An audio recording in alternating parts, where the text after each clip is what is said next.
Является мощный, сильный игрок, с которым нужно считаться, а не хочется. Совсем еще недавно думали, что страны такой больше нет, да? А оказывается есть, и надо с ней считаться.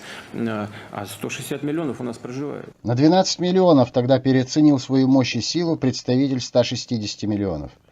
Видимо, сделал ставку на вырост. И напрасно. Сегодня Росстат сообщил о том, что в прошлом году население России сократилось. Цитирую «Эхо Москвы». В России, по данным на 1 января, проживает почти 146 миллионов 800 тысяч человек. Это на 86 тысяч меньше, чем год назад. Конец цитаты. Нечто похожее было почти 10 лет назад. Причину видят в том, что в детородный возраст вступило сравнительно малочисленное поколение женщин, родившихся в 90-е годы. Помимо проклятых 90-х, есть еще одна причина. Цитирую тот же источник. При этом количество прибывающих в страну мигрантов, за счет которых до этого по большей части компенсировалась естественная убыль населения, сейчас также сокращается. Конец цитаты. Эксперты отмечают, что проблему могут решить мигранты. Их должно быть не менее полумиллиона в год. Напомню, что по данным ООН, к 2050 году в России будут проживать 132 миллиона человек. И похоже, что в среднем каждый отдельный россиянин будет ростом пониже, волосом потемнее, разрезом глаз поуже. Голов стало меньше, в головах стало больше. По данным Левады, четверть россиян готовы активно участвовать в политической жизни страны. Цитирую «Новую газету». Социологи отметили, что этот показатель является максимальным за последние 12 лет. А в марте 2017 года подобное намерение высказывали 16% респондентов. Конец цитаты. То есть рост политической активности вырос на треть.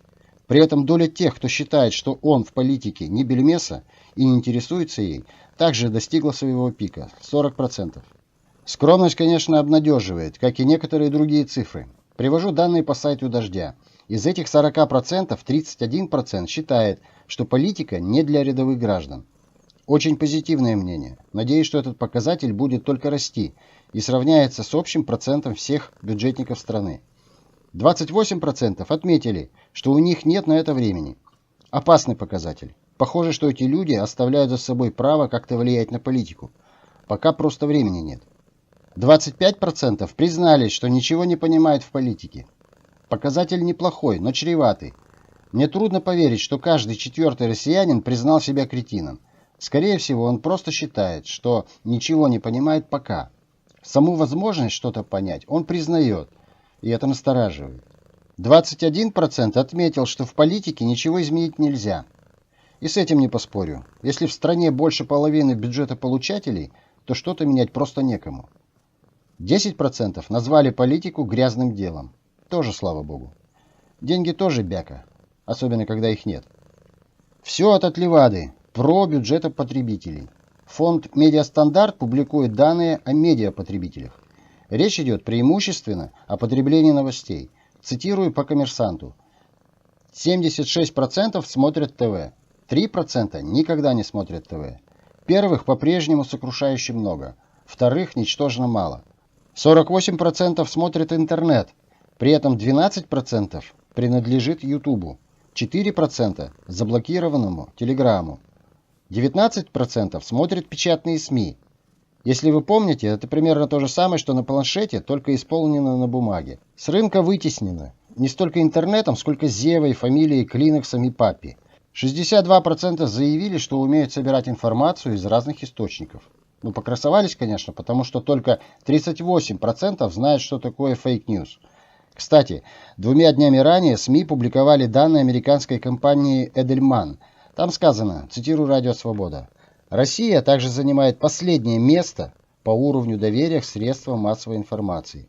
К сообщениям СМИ прислушивается только каждый четвертый житель страны, что почти вдвое меньше, чем по миру». Конец цитаты. В России, похоже, будет принят закон, который перевернет все вверх тормашками. Вот заголовок «Медузы». Правительство поддержало законопроекты Клишеса о фейковых новостях и неуважении к власти. Конец цитаты. При этом Госдума выдвинула 2 условия. Первое.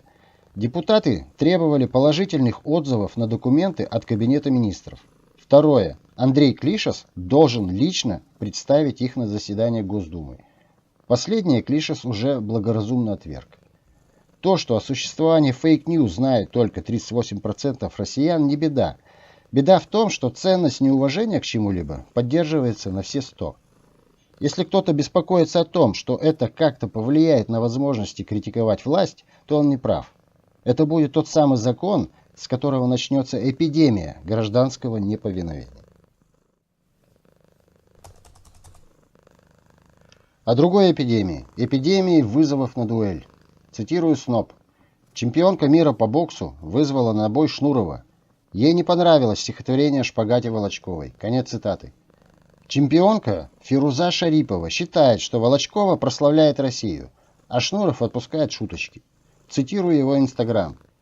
«Кто талантом не богат, ну а чё такого, делайте везде шпагат, как Н. Волочкова. Зашумит и вам прибой, бросьте мысли тяжкие, в ситуации любой раздвигайте ляжки. На лице мерси Баку, ленточка на письке. К вам рекою потекут лайки и подписки». Курица не птица, Золотов не офицер, Волочкова не балерина, Шарипова не девушка. Это на тот случай, если Сергей Шнуров скажет что-то вроде «я женщин не бью» и не предложит ей дебаты на ТВ.